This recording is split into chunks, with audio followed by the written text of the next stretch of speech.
Continuing our study today, we have the second video devotional taken from Psalm chapter 59, the earlier one taken from 1 Samuel chapter 21. The title of this devotional, David's Prayer for Deliverance from his enemies. I invite you to open your Bible with me to Psalm 59.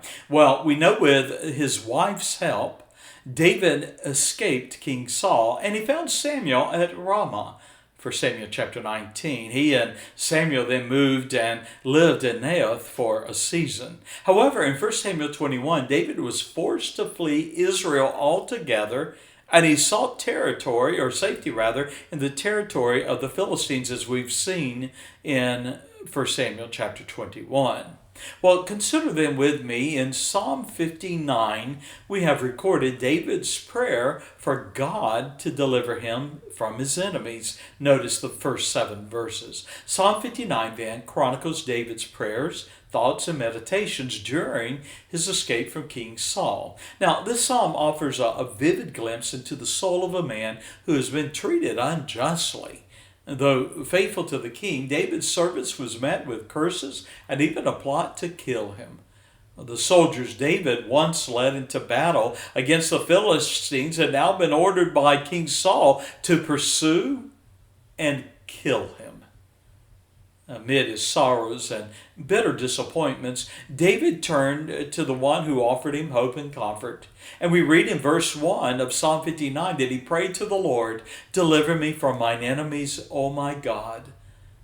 Defend me from them that rise up against me. Deliver me from the workers of thine iniquity, and save me from bloody men." And David accepted that Saul was his adversary, and the Lord alone could defend, deliver, and save him. In verse 3, David searched in his heart for wrongdoing, for these terrible circumstances that had come upon him. And yet, as he did so, he professed his innocence. We read in verse 3 that he called on the Lord and he said, "Not my transgression, nor for my sin, O Lord.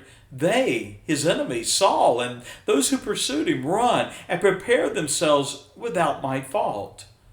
Awake to help me, and behold." David minced no words when he described his enemies' evil character and wicked intent. In verse 6 and 7 we read, "They make a noise like a dog. They belch out with their mouths," that is, curses and insults, "and swords are in their lips." And then verses 8 through 17, we have where David's confidence is recorded, believing that the Lord would defeat his enemies.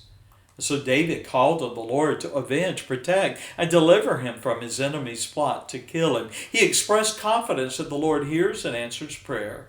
And then he described in verse 10 through 11 that the Lord is a God of mercy, a shield who would defend his people.